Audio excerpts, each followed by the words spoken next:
still experimenting with shooting 360 video with the Insta360 One X2 camera, and I have it mounted ahead of me on the scooter right now, on the selfie stick, and I'm just going to go for a very quick ride through the 2 downtown streets of Mesot.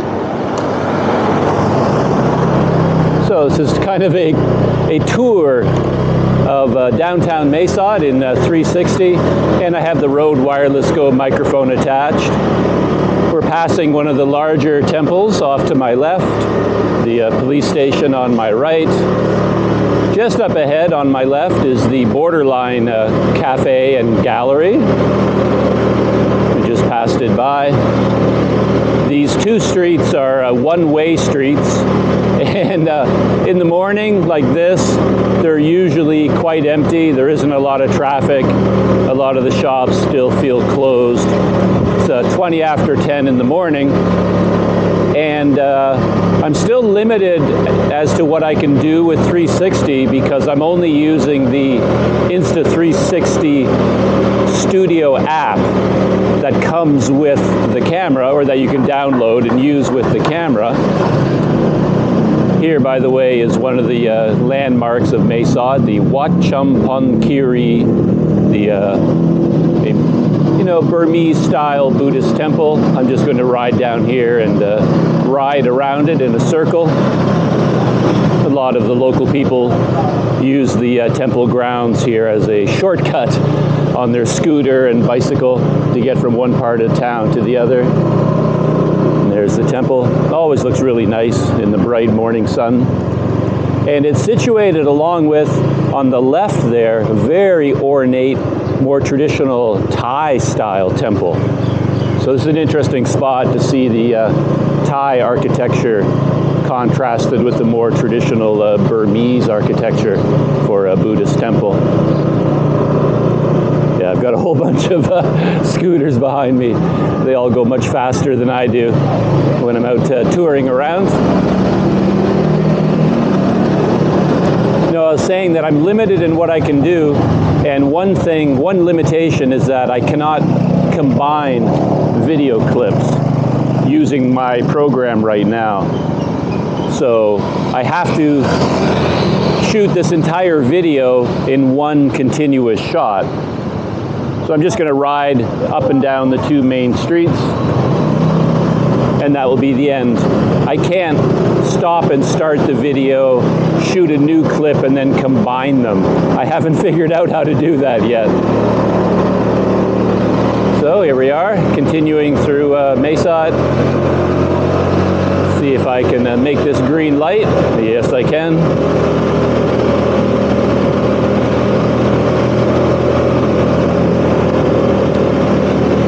I think I have enough time to do this. I'm going to turn left here, and on my left is the first hotel, which interestingly was also the first hotel that I stayed at in Mesot for a long time. It's right up there on my left. And as I go around the curve up ahead, I'll be passing the Green Guest House, which was my other home in Mesot for a long time. There it is directly ahead of me.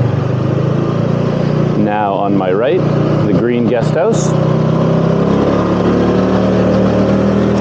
And it has an interesting location because it's very close to the canal, which I'm passing over right now, which floods sometimes in Mesot every 10 years or so. There seems to be a big flood.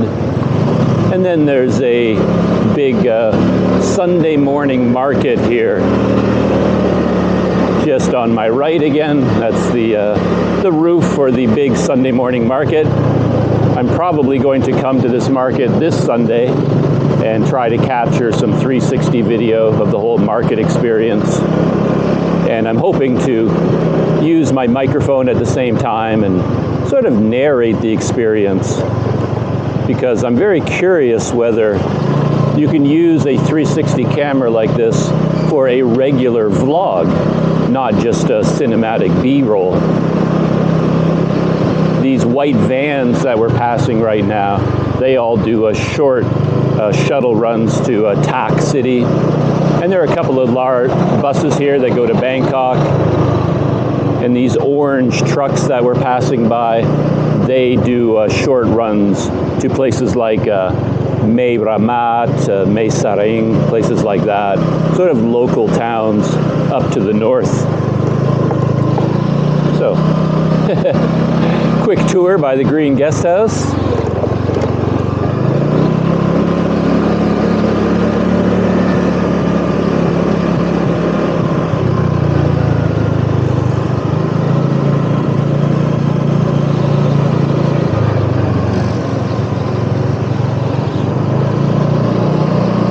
On my left is the large Mae Sot police station. It's quite a large police force here, so I think they cover not just Mae Sot, but much, if not most, of the surrounding countryside and all the towns in this region.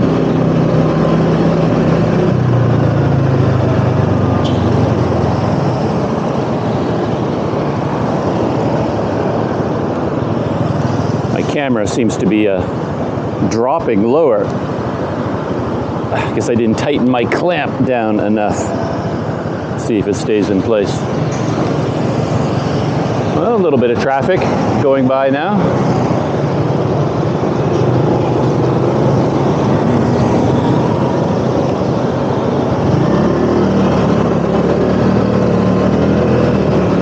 And there's the police station on my left, if you turn the camera to look in that direction. But you are in control of the camera, and directly on my right is a small street where the Krua restaurant is, and that's the Canadian restaurant in town.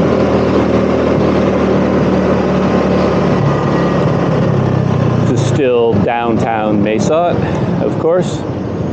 I'm just going to go one way down this street and then do a U-turn and go one way back on the other downtown street, and that will be the end of this tour. I want to keep it under 10 minutes because as I said, I can't edit this video much. I can't do anything fancy with it in an editing program. Not sure what's going on up here. Somebody's holding up traffic. We're picking up speed now.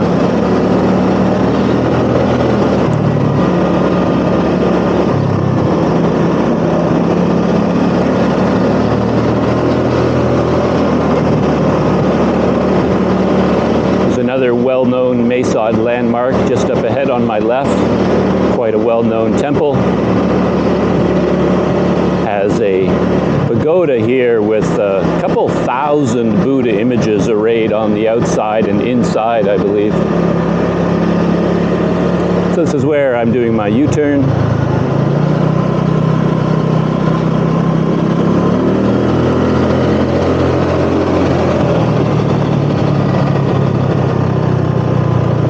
And turning onto Mae Sot's other main one-way street that goes through downtown.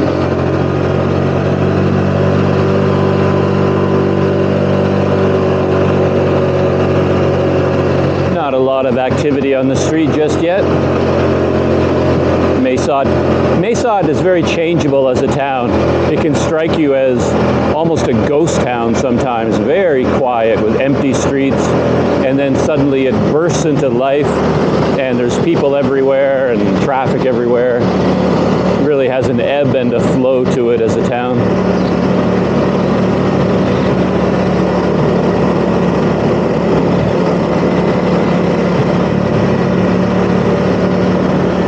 Not sure how long I've been on the road, but I think what I'm going to do is expand my trip a little bit, turn left here. I think this road would be considered the other main drag of Mae Sot. This isn't the one-way downtown streets. This is a two-way street, heads down to the General Hospital, and this is heading into the Muslim district of Mae Sot. Very interesting part of town to walk through. I always have interesting experiences when I come this way.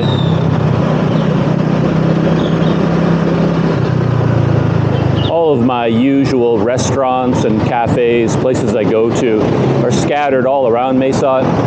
So every neighborhood I associate with certain noodle shops or coffee shops or someplace that I regularly visit.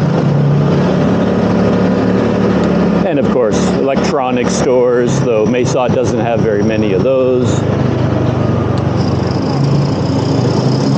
You would come down to this part of town if you're looking for halal food. Like there's a fried chicken place on my right here. It makes really good fried chicken, and it's all halal.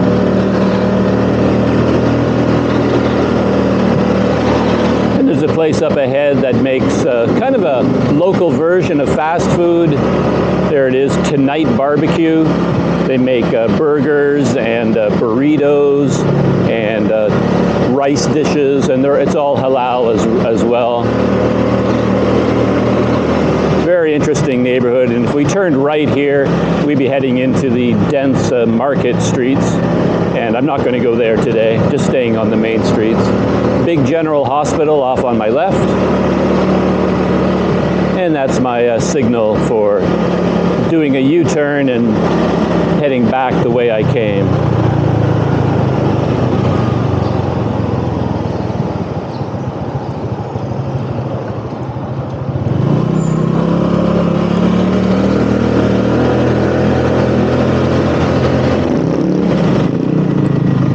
For a long time while I was in Mesot, of course, it's been the COVID era, and you didn't see local shuttle buses or, transportation at all because people just weren't going anywhere. Like this Song Tao that's ahead of me right now, sort of a pickup truck that's been converted into a little, local bus, basically.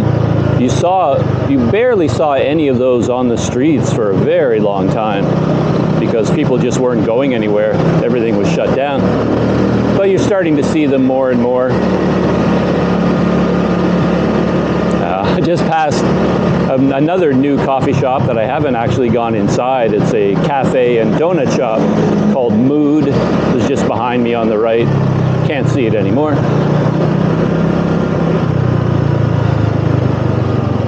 Okay, yeah, they're turning left. That Song Tao, probably heading into the market area.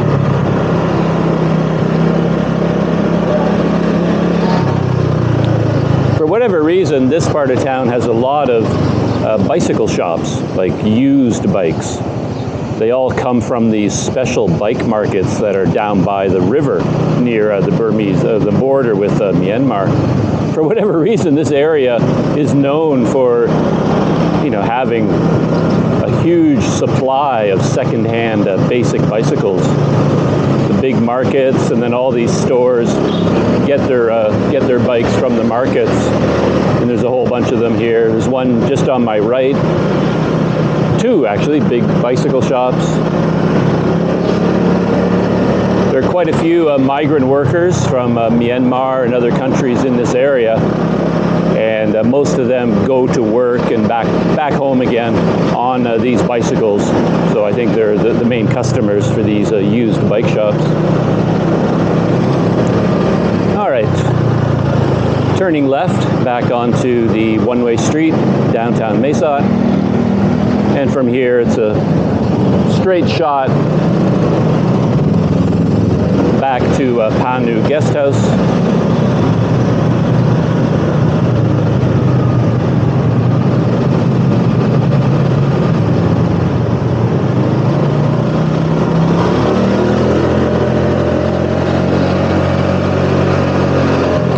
You have to be quite careful riding here because of all the cross streets, and people have a habit of dashing across, not coming to a stop, and then they zip across on their scooter or bicycle, and they seem to come out of nowhere. So yeah, you gotta keep your eyes to the left and to the right as you ride along here, and especially when you cross the streets. Make sure you don't get T-boned or T-bone somebody else. Just like that. Did you see that? The guy pulled ahead right in front of me, so I had to slow down a little bit so I didn't hit him. You got to be on your toes. And there's one driving habit that's hard to break. Like if a vehicle ahead of you turns on a signal light, like they're turning left or right, the urge is to swing out around them very quickly. Like if they look like they're turning left, you swing around them to the right and keep going.